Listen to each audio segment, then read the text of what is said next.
right at my son's wedding. When snow covered the steps in white and everyone was clapping while the cake was being cut, a stranger moved close to me and whispered, "Your wife will need this tonight. Don't let your daughter-in-law see it." He slipped a cold USB drive into my pocket, then disappeared. I turned back. Kathleen was laughing, and Molly was smiling, a little too perfectly. In that moment, I understood the paradox of happiness. The brightest place is often where the truth hides the deepest. Before this story goes any further, please subscribe to the channel and leave a comment telling me where you're listening from. As for me, I'm going back to the very first moment. The moment I stepped into the waiting room and began to realize that this wedding was not as ordinary as it looked. I kept the USB in my jacket pocket for the rest of the ceremony, as if it might speak up on its own if I let my guard down. The reception hall was bright. Glasses clinked, making that cheerful sound I had heard for decades at parties just like this. Connor stood tall. He wore the practiced smile of a man who had learned how to convince others that he was doing just fine. Molly stood beside my son. Her white dress was neat and precise. Her eyes were sharp, as if she had already measured every distance in the room. I did not look for the stranger again. The snow outside the entrance grew thicker, and I knew there are things you should not chase in the middle of a crowd busy celebrating. Kathleen took my hand. That hand had led me through long winters in Montana, through failures and repairs, through years when everything required time. Today her hand was warm, but it trembled slightly. She smiled more than usual. She repeated questions she had already asked, and I answered slowly the way I always do so she would not feel confused. I glanced at Molly. Her eyes passed over my jacket pocket for a brief beat, just long enough for me to notice the calculation that did not feel out of place beneath the music. The party went on.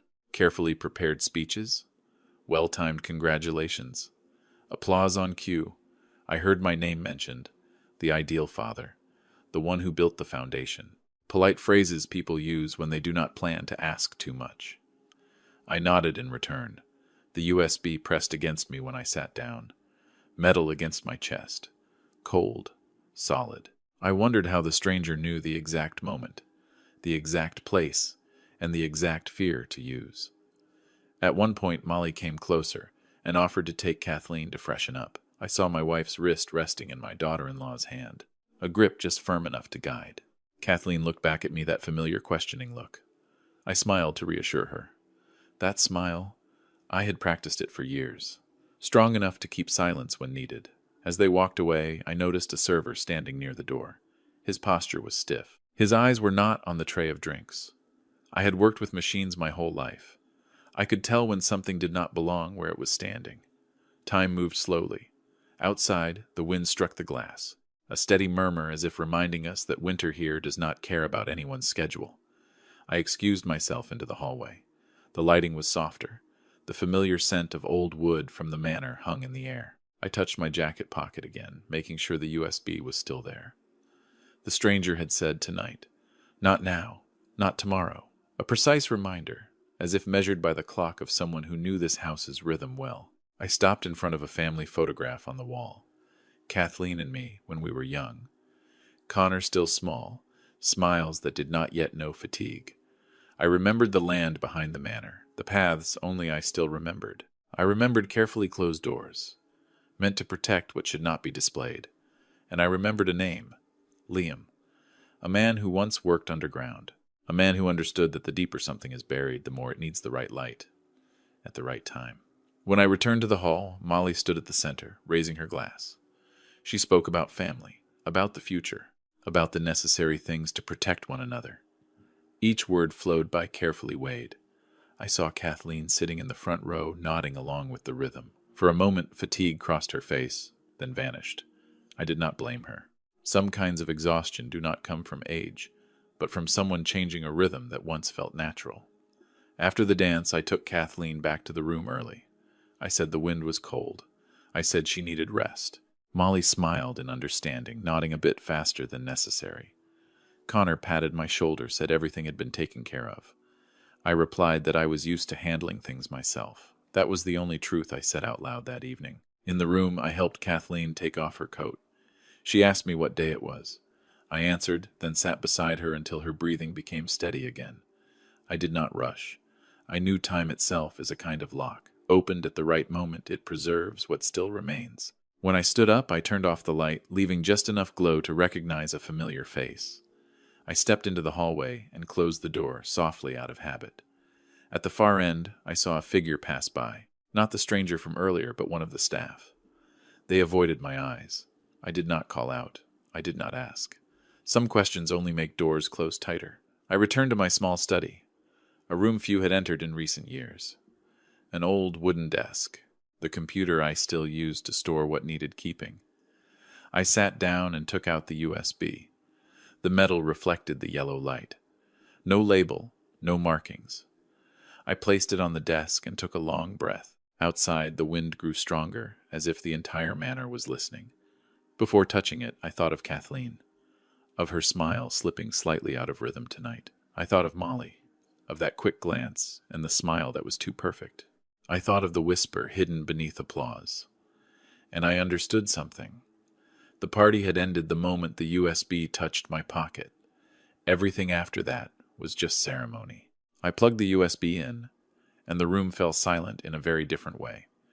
The screen came to life slowly, as if the machine itself needed time to consider what was about to be exposed. There were no familiar folders, no shocking video clips like people imagine, just a blank, minimalist interface with an access request I had seen before. 3 years earlier, at the family's old silver mine, I recognized it instantly, not by how it looked, but by how it waited in silence. A decryption program, removed from the security system after a so-called technical incident, quickly documented, then quietly closed. I did not rush to click anything. I sat still, listening to the wind outside the window. The snowstorm had arrived right on schedule, blurring every road leading out. Cell service weakened, then disappeared. In that moment, the manor felt like an isolated island, and I understood why the word tonight mattered. I entered the old password, not because I remembered every character, but because my hands still remembered the habit. The interface opened. A timeline appeared. Time blocks removed from the mine's security cameras. I scrolled. 1:15 in the morning, a familiar date. I clicked. The sound came first, before any image. A low, steady voice. Very much like mine. Too much like mine. Each sentence stitched together with care. Breathing patterns replicated perfectly. If I were not familiar with the truth, I would have believed it was me. But I know my voice. When I am tired. When I hesitate. When I choose silence. This recording had none of those pauses. It was too perfect, like a key cut by a machine. Then the image appeared. A corridor inside the mine. Cold lighting. I saw a figure bending down in front of a temporary medicine cabinet. A white dress. Quick, efficient movements. Molly. She swapped the medication, placed it back exactly where it belonged, with the confidence of someone who had practiced many times. I focused on the label. No expertise was needed to understand. The dosage was different. A small change, but enough to slow memory's rhythm. Enough to make a question disappear the moment it was asked. I leaned back in my chair. Everything clicked together in a way that sent a chill through me. The mornings when Kathleen seemed more tired. The afternoons when she lost the thread of a story. The papers signed with the explanation. Just a formality. There was no loud scene, no crude trace, just a series of small adjustments. Patient, methodical, breaking things from the inside. There was a knock at the door, even, unhurried. I had not yet turned off the screen when Molly's voice came through gentle, the same tone she used when raising a glass. "Dad, are you still awake?" I locked the screen, pulled out the USB, and placed it in the drawer. I did not answer right away. I stood up and walked slowly, so the person outside would understand. I was not being rushed. Molly stepped in. The hallway light reflected on her face, revealing nothing. Connor followed behind her, quieter than usual. The room suddenly felt smaller. Molly glanced at the computer, then back at me. "I just want to make sure Kathleen is resting well," she said. "It's been a long night." "I know," I replied. "Every long night leaves a mark." Connor shifted his feet slightly.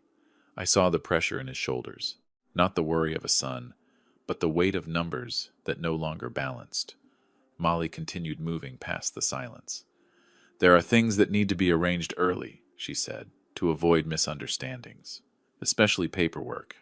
I looked straight at her. Paperwork doesn't sign itself, I said. It needs memory. A moment passed. Then Molly exhaled. Her smile dropped like a mask set down on a table. You're smart, she said. So I'll be direct. The silver mine is no longer a mine. It's storage. Data. And our family is standing on top of it. Connor looked at me as if asking permission to explain. I raised my hand. Not high. Just enough to hold the rhythm. Go on, I said. Molly talked about unnamed contracts. About servers that needed silence. About the value of a place no one would suspect. She spoke about protecting the family by legalizing control. And then she said the last thing. No decoration. No softening.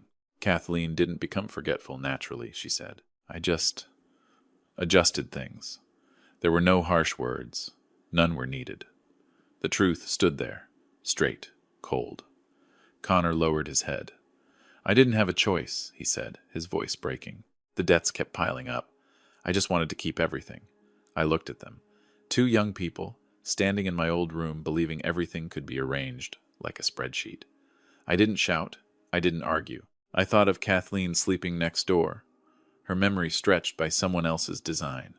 The storm will keep us here, Molly said, almost as a reminder. Tonight everything can be wrapped up neatly. I nodded as if agreeing. Yes, I said. Tonight will end. They left. Behind them a faint trace of perfume and a thick silence. I locked the door. I opened the drawer and took out the USB. Inside it was not just evidence. It was time. I checked the clock. 1:15 in the morning had passed. I knew the next step could not be direct confrontation. Not yet. I went into Kathleen's room. She slept peacefully, her breathing steady. I sat down and held her hand. We're going for a walk, I whispered, soft enough not to break the thread of her sleep. I stood up and gathered my coat, my keys, the things I always kept where they belonged.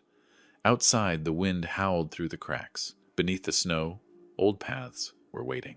I had closed them once to protect my family. Tonight I would open them again. Not to run away, but to carry the truth to where it needed to be heard. I closed Kathleen's door with a practiced motion so light the hinges made no sound. Outside, the hallway stretched long and empty. Yellow lights cast overlapping shadows. I didn't rush away. I stood there for a few beats listening. Not for footsteps, but to be sure the silence still belonged to me. Molly had been right about one thing. The snowstorm kept everyone inside. But she forgot something. People who live long in Montana learn to walk through storms the way they learn to breathe. I took the side staircase, the one rarely used at night. Wind slipped through a glass seam, pushing a thin sheet of ice across the stone floor. I pulled my coat tighter, feeling the USB in my pocket like an anchor, keeping my heartbeat from drifting too far. In the lower hall, I saw them. Connor and Molly stood with a group of staff I had noticed earlier. No one looked directly at me. They didn't need to. We all understood our roles had shifted. I stopped at a distance close enough to be seen and said calmly, I'm taking Kathleen out for some air. She isn't used to the noise. Molly nodded, a little too quickly. Connor avoided my eyes. One person stepped forward half a pace, then stopped when Molly signaled. Her control wasn't loud. It lived in very small nods. I turned away without waiting for an answer. Some requests are only formalities. Outside the storm buried the steps in snow. Yard lights cut through the blowing flakes, turning them into broken white streaks. I moved around to the west side of the manor where the ground sloped and old pine trees broke the wind. Kathleen walked slowly, holding my arm. I talked about the cold, about going back in soon. She nodded, trusting me the way she had for decades. We didn't head for the main road. I turned into a narrow path where an old metal door sat low beneath the snow line. I took out the key and turned it at the right rhythm. The door opened. Damp earth rushed out, that familiar scent from years when I went deep underground to fix what others didn't want to touch. Kathleen stopped looking into the darkness. Where are we going? She asked. Somewhere warmer, I said. I switched on the flashlight. The beam cut through snow clinging to the steps. We went down carefully, one step at a time. The door closed behind us. The storm stayed on the other side. The old mine tunnels opened up like a long memory. Turns marked with paint lines only I still understood. I guided Kathleen close to the wall where the ground was steadier. Her breathing evened out. The tension in her eyes eased once the wind stopped striking her face. I thought of Molly, of how she spoke about a clean ending, and I understood. Clean is often just what people call it when they close a door before anyone can ask questions. Footsteps echoed behind us. Not close, but clear. I switched off the flashlight in one motion and pulled Kathleen into a rock recess. Another beam swept past, slid across the wall, then disappeared. I heard Connor's voice more urgent than usual. "Dad, stop. I just want to talk." I turned the light back on and stepped out. "Talk here," I said. "Less wind." Connor appeared at the bend, holding something that looked like medical equipment. Not made to cause noise, but to make someone stop. I didn't move forward. I didn't step back. I stood in front of Kathleen, close enough for her to feel safe. "I did this to save the family," Connor said. "If I didn't, everything would collapse." "A family isn't a balance sheet," I replied. "It can't survive quiet adjustments." Molly stood behind Connor, her eyes calm to the point of cold. "You always think you understand every path," she said. "But times have changed. Not every path I answered, just the ones old enough to be left out of other people's plans." I turned left to a low iron door coated in dust. I unlocked it. Inside was a small, dry room. An iron box sat against the wall. I pulled it out. The lid opened, revealing original documents sealed tight, along with carefully preserved samples. Things that need time to be forgotten, but never disappear. I looked at Molly. "You're late," I said. "I've kept this since before you learned how to smile at the right moment." Connor stared into the box. His shoulders dropped. Molly was silent for a beat, a rare thing. Then she smiled. Thin, brief. "You think bringing this into the light is enough?" she asked. "I don't think," I said. "I act." I took out the USB and placed it beside the iron box. "The truth doesn't need to run," I continued. "It just needs a place to stand." Connor looked at Kathleen. She was looking at him, her eyes caught between recognition and distance. Something shifted in him. The device in his hand lowered. "I didn't want her like this," he said, his voice breaking. "I was just cornered." "Being cornered doesn't give you the right to push someone else," I said, "especially the one who built the paths for you." Molly took a step forward, then stopped when Connor raised his arm. Control changed direction without a word. I closed the box and held it close. "We're going back," I said. "There are people who need to hear this." Wind hissed through cracks in the rock, distant and dull. I led Kathleen first. Connor followed. Molly came last. A new order formed without explanation. Down there beneath the ground, I saw clearly what the party above had hidden. When the lights are dimmed enough, the truth has nowhere left to hide. We went deeper, leaving the familiar stretch behind and stepping into branches with fewer footprints. I kept our pace slow, not because I was tired, but because a slower rhythm helps people think clearly. Kathleen held onto my arm. Her breathing steadied as the air became more stable. Connor followed his steps, uncertain. Molly kept her distance. She didn't say another word. Her silence now weighed more than any justification ever could. The flashlight swept over old numbers on the walls. Directional marks I had painted years ago. I stopped at a narrow junction. "We split up," I said, without looking at Molly. "Connor goes with his mom. You come with me." I didn't wait for agreement. Connor nodded as if he'd just been given what he needed most. A clear task. We separated in silence. I led Molly down the left passage. Not deep, but winding. She understood the intent. Her eyes flicked quickly, measuring distance. "You think keeping me here is smart?" she asked. "I think keeping the truth close is necessary," I replied. "Whether it's smart or not, time will decide." We took a few more dozen steps when metal struck stone behind us. Connor had dropped something. I stopped and turned. Molly stopped too. In that brief moment, I noticed the fatigue in her posture.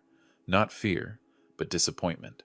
A plan no longer holding its shape. I opened a low door and stepped into the old control room. Stripped circuit boards left bare metal frames. On the wall hung the mine's broadcast system. Unused for years, but still intact.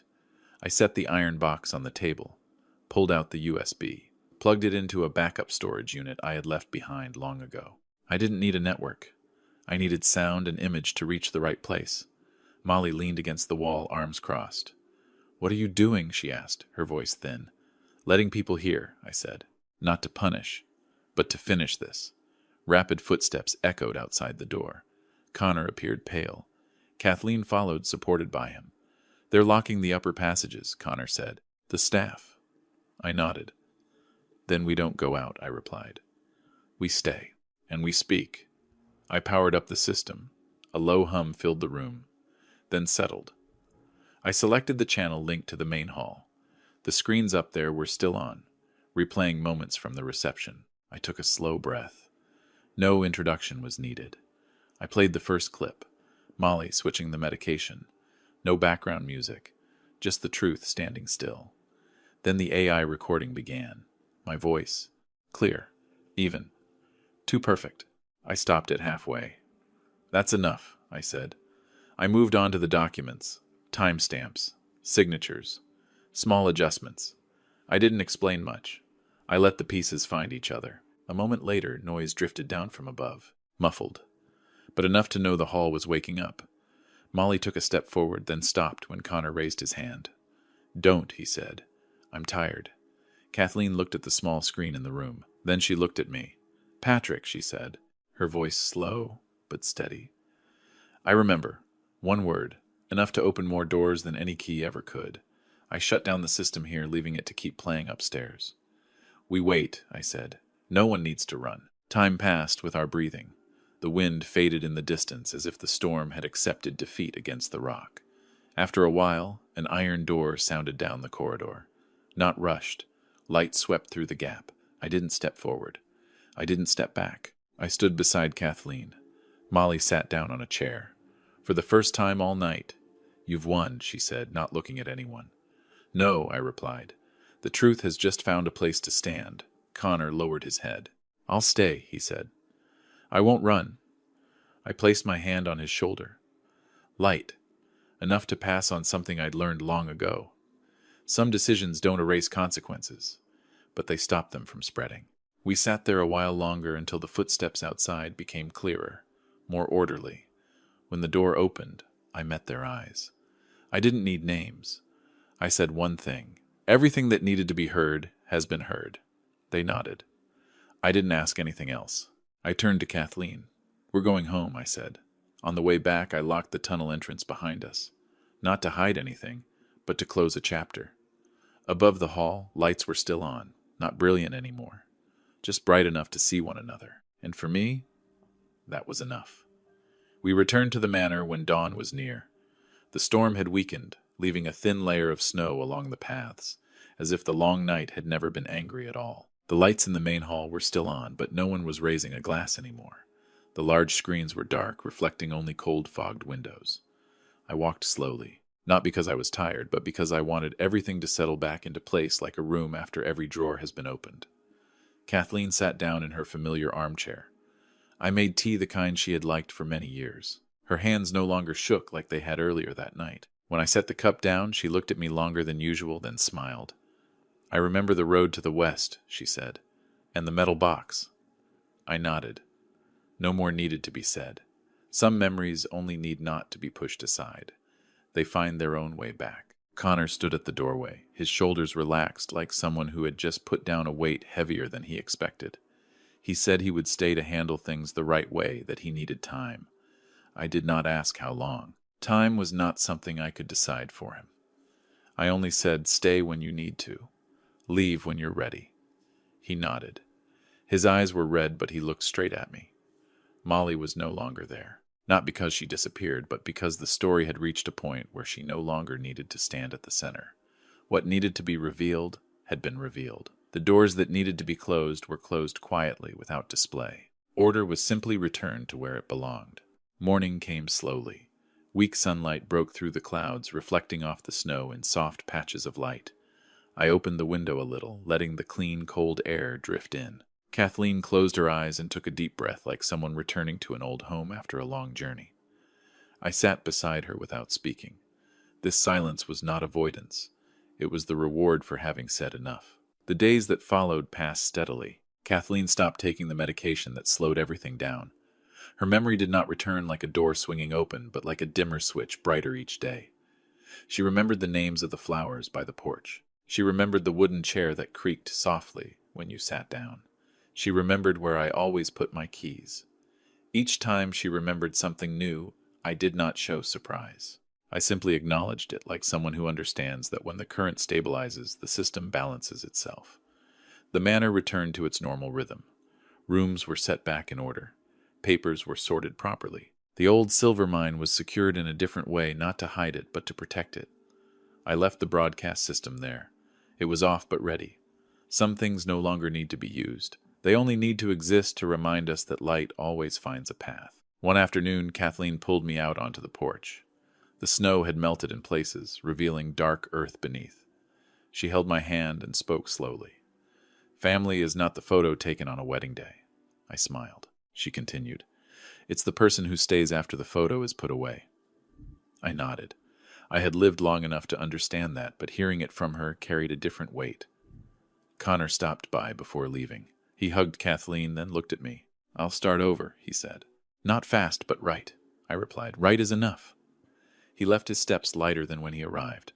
I watched until his car disappeared behind the trees. That evening, Kathleen and I sat in the living room under warm, yellow light. I read the paper. She knitted a scarf. The knitting needles touched with a soft, steady sound, a rhythm I had known for years. I thought about the snowy night, about the cold USB in my coat pocket, about the whisper beneath the applause. I did not resent the past. It had done its job, pushing everything to the edge so the truth would have room to stand. Before bed, Kathleen asked me, "What if there had been no USB?" I answered honestly. "The truth would still be there. It just would have arrived later." She nodded as if accepting that some trains do not run on time, but they still arrive. I turned off the light. Outside, the wind was gentle. The house was quiet in a comforting way. I thought about the final lesson that long night had left behind, not about money or control, but about blood and honesty. Family is not the people standing together under bright lights. It is the people willing to walk with you through the darkest paths to open the door at the right moment. Money can build a mansion, but only truth can hold the roof in place. Thank you for staying with this story until its final moments. If this story touched you, please tap like to support us, subscribe to the channel so you don't miss future stories, and share this video with people you care about. Every interaction you give is motivation for us to continue bringing meaningful, honest, and deeply human family stories.